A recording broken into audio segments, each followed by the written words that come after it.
Welcome to the Football Show. I'm Peter Martin, delighted to have you here with us on this Monday evening to look back over the weekend's football. Alan Ruff and Barry Ferguson are with me, and there's no shortage of topics to talk about.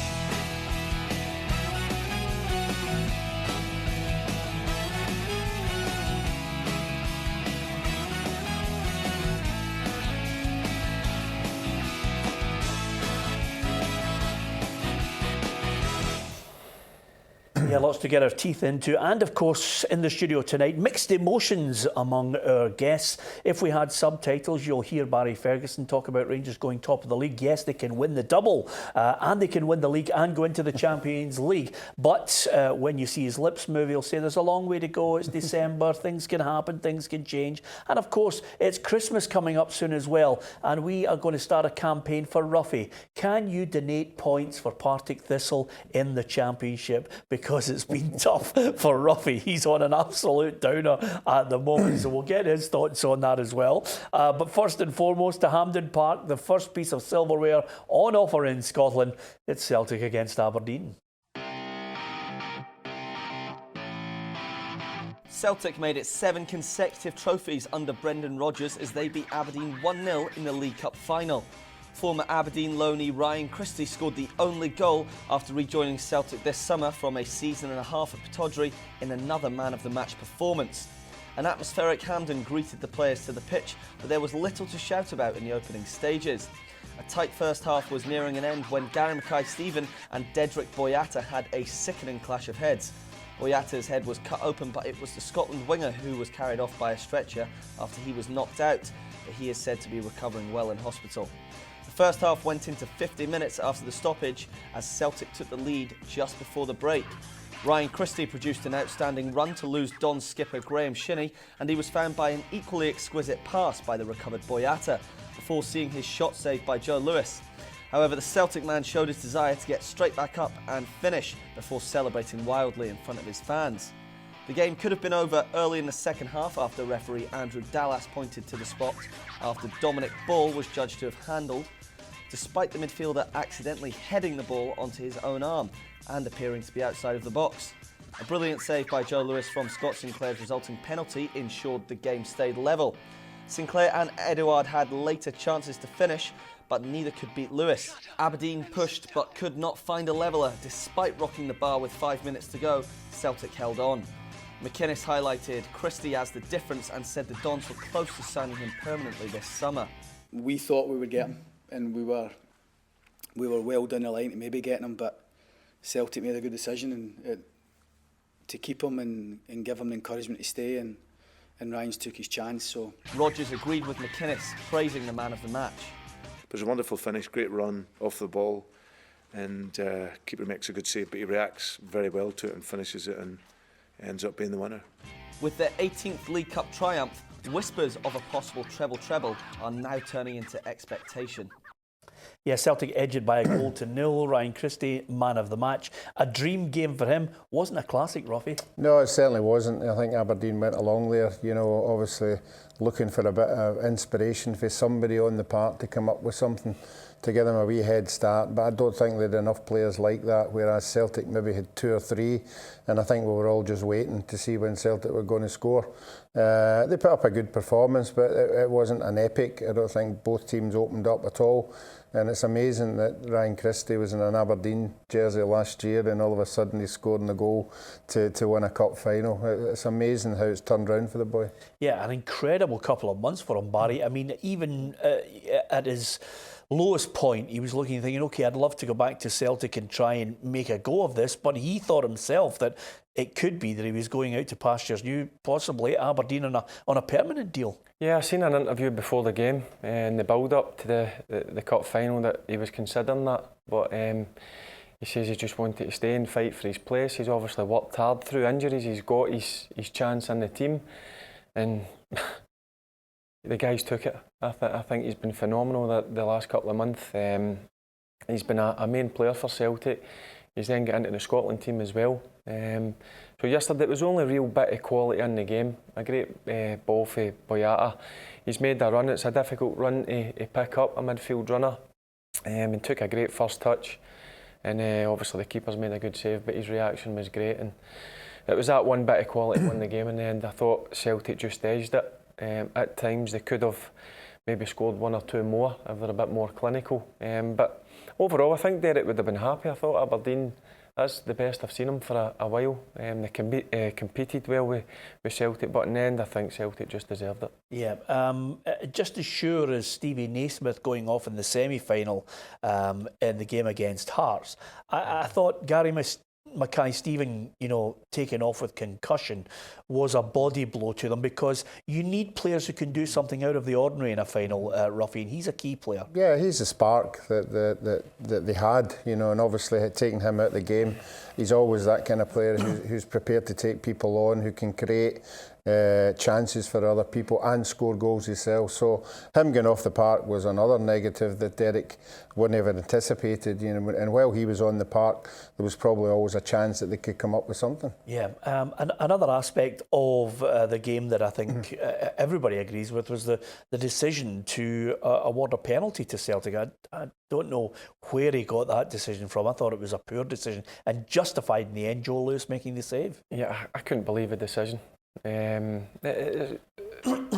not meant to. He went ahead of the ball. It's kind of skiffed off them onto the hand. I was astonished that the referee gave it. I don't know whether the linesman, that's what they're there as well to help out the referee. But I was astonished it was given. But listen, they missed the penalty and Aberdeen get away with that one. But it was these sort of decisions can kill a game of football. If Celtic had scored that, it was game over.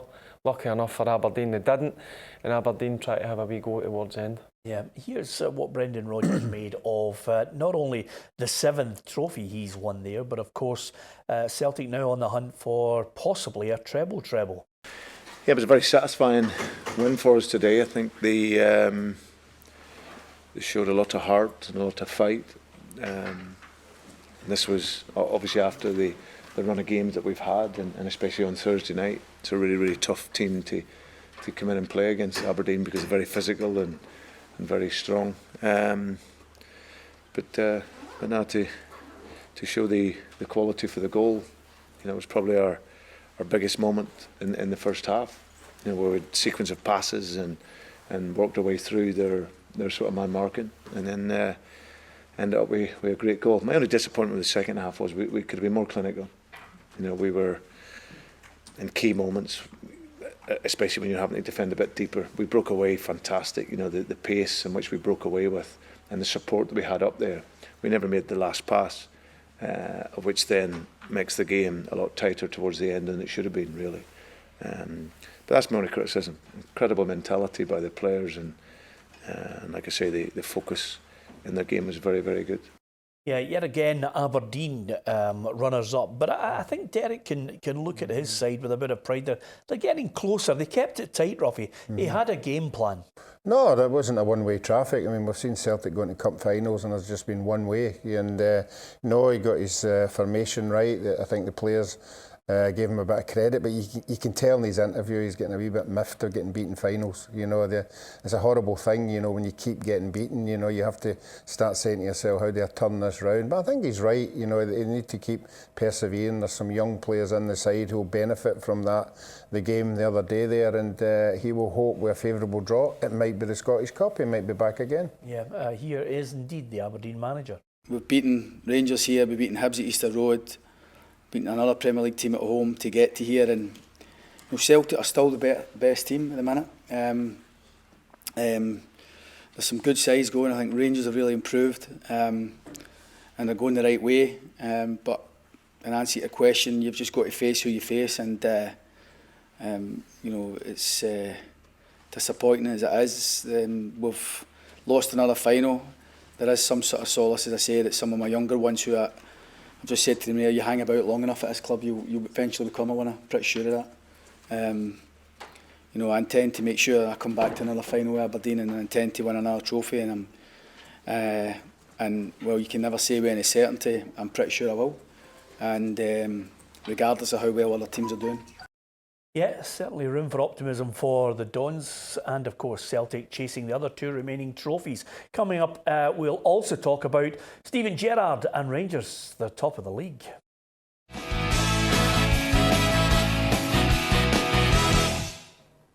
Welcome back to the Football Show, and I can tell you Alan Rough and Barry Ferguson are still here with me, ready to get their teeth into the Premiership. Of course, over the weekend, as well as looking to the League Cup final on the Sunday. On the Saturday and on the Sunday, we had some very tasty games to look forward to. One of them was at Tynecastle, the early kick-off on the Sunday. It was Hearts against Rangers, and it gave Steven Gerrard the perfect chance to put his side top of the table. Here's how all 4 games unfolded. Livingston got back to winning ways when beating Motherwell 2-0. A trademark long throw from Lithgow was flicked on by Craig Halkett and volleyed in by Stevie Lawless. Liam Kelly made a great save from Barry Maguire to keep Livingston's lead before Halkett secured the 3 points late on with a glancing header from another set piece, giving Livy their first win in 5 games. Kilmarnock piled the pressure on Neil Lennon with a 3-0 win over Hibs at Rugby Park. Killy took the lead through Eamon Brophy, who scored on his return to the team after a month out injured with a close-range finish. Jordan Jones was then tripped by Darren McGregor, with Brophy grabbing his second from the resulting penalty by sending Bogdan the wrong way. In between 2 stoppages for faulty lights, Ollie Shaw missed a golden opportunity with a header wide. And in the last minute of the game, Greg Stewart grabbed his 5th of the season with a cheeky chip over Bogdan. St Mirren couldn't make it 2 wins in a row against Hamilton as they lost 3-1. A looping Dougie Imre header from an in-swinging corner gave Accies the perfect start. James Keating got his 2nd assist of the game with a dangerous free kick, turned in by Ziggy Gordon for his first goal since 2015. Buddy's captain Stephen McGinn gave his team hope with a volley amid lots of bodies on the stroke of half-time, but Keating's was at it again in the second half, scoring to make it 3-1 in the 55th minute with a beautiful 25-yard strike curled into the top left corner. Simeon Jackson was sent off for 2 bookable offences on Ziggy Gordon, and Mullen rattled the bar late on, but the Accies won the game, leaving them 5 points above St Mirren in the relegation zone. 10 men of Rangers went top of the league for the first time this season as they came from behind to beat Hearts 2-1 at Tynecastle. The Jambos took the lead after Gareth McCauley turned a low Godinho cross into his own net on his 2nd appearance for the Gers. The game was level after 35 minutes though, when centre-half Connor Goldson bundled Tavernier's corner past Slamal in the goal. And the Gers took the lead before half-time when top scorer Alfredo Morelos scored in his 7th league game in a row with a neat first-time volley from a free kick, but replay showed he was offside. Steven Gerrard's team held on, but no thanks to Scott Arfield, who received Rangers' 7th red card of the season with a ridiculous slide tackle on goalkeeper Bobby Zlamau. Yep, that sums up the 4 games in the Premiership. So, Barry Ferguson, are Rangers going to win the league? No, listen, I've said Celtic for me are still clear favourites. Listen, it was a great... I says it on the Friday that Rangers had to go there. They've had a chance to go top of the league for the first time in a long, long time. And it's a difficult place. We all know what Tynecastle's like. And I've got to be honest, I thought Hearts actually started off the better team. Once Hearts scored, then for me, Rangers came into the game, showed good desire and heart to get back. And overall, I'm sure Steven Gerrard will be delighted. It wasn't the greatest of games, but you know what? It's all about getting 3 points. And now they're sitting top of the league. But as I said, I'm not getting carried away. Yeah. There's a massive difference from now than they were a year ago.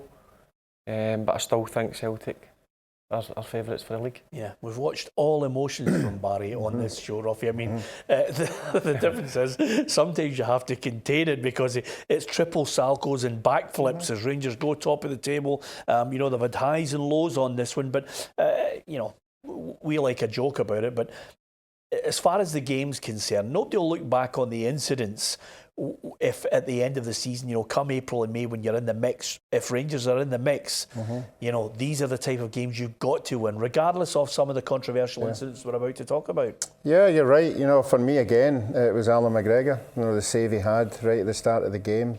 you didn't know Hearts were going to get the own goal, but that could have been Rangers 2-0 down.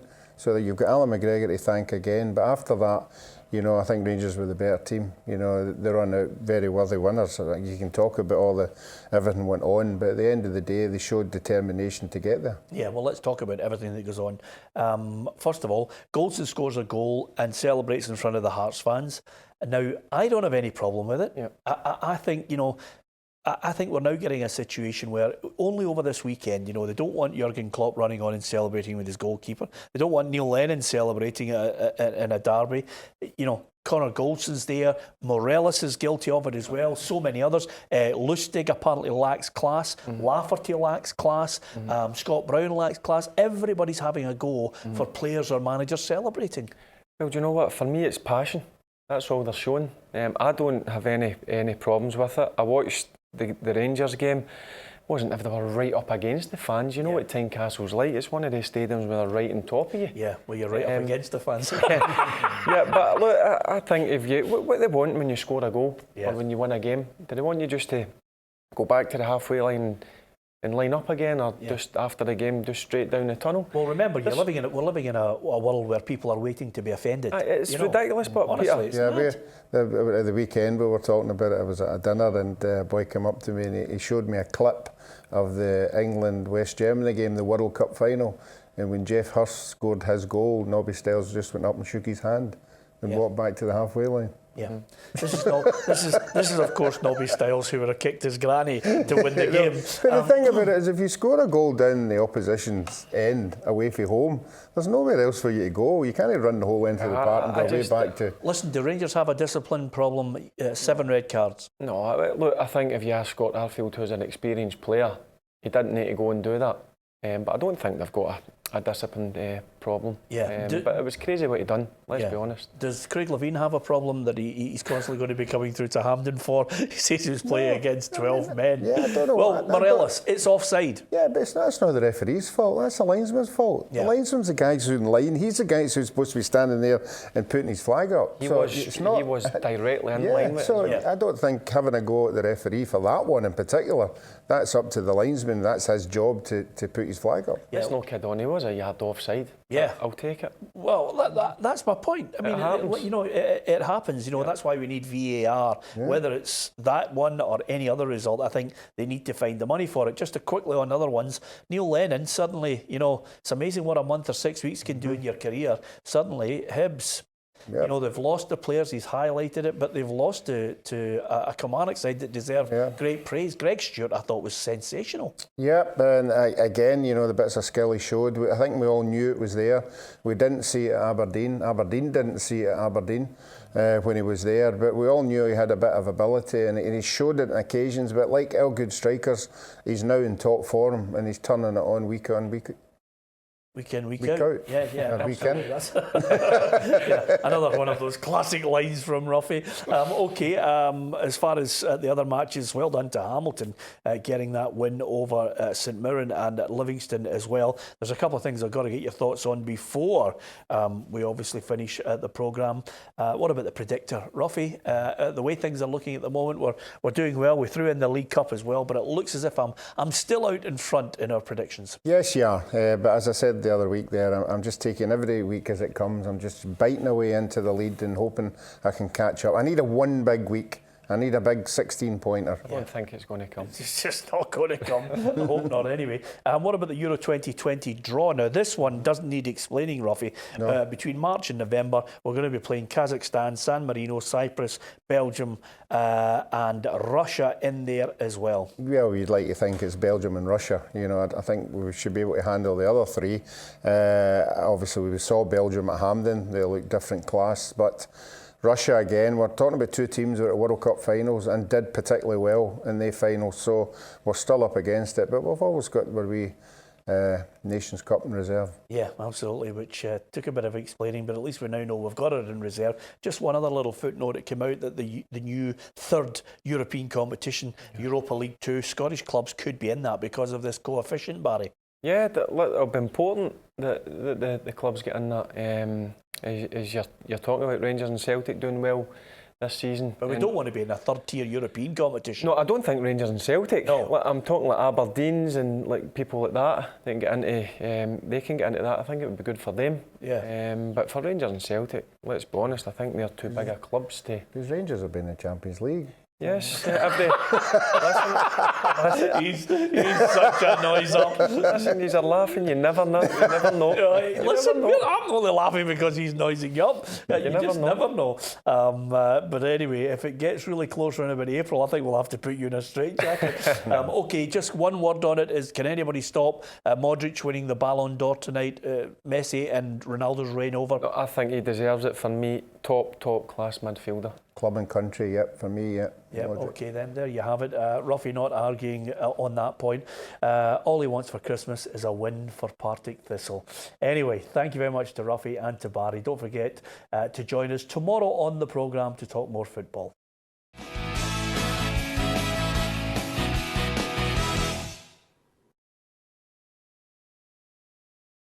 Welcome to PLZ Soccer. Why not join the football family and download the PLZ app?